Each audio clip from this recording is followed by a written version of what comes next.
So, what happens when a car commits an illegal U-turn, but there's no human driver to tell off? That's exactly what happened recently in San Bruno, California, when a police officer pulled over a Waymo driverless car, then realised he couldn't actually issue the driver a ticket. I mean, their tickets don't have a box marked for robots, yet. It's a daft turn of events until you realise it's also a little worrying, because it shows what happens when policy and governance don't keep up with the tech. And this can leave the people on the front line, police, regulators, employees, completely adrift. This story is a perfect example of what happens when technology races ahead and governance lags behind. A car breaks the law, but the system has no mechanism for accountability, so the whole thing has to be fixed retroactively by the company.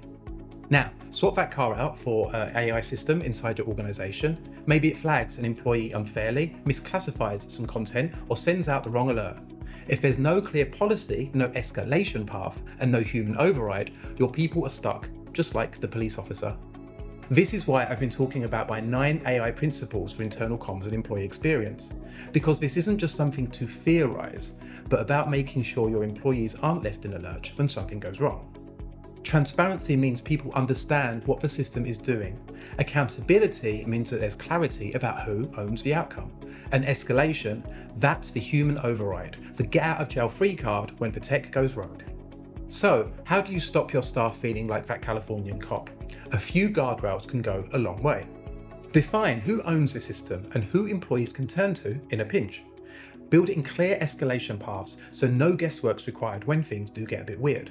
And test it. Run what-if drills so people don't have to improvise on the day.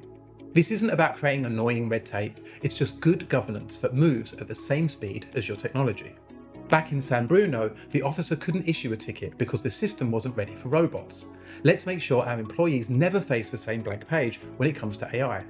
And if you're looking for a starting point, check out my 9 AI principles video and article. It's a practical framework for making sure that your governance is ready before the tech takes an illegal U-turn. Thanks folks, and I'll speak to you again real soon.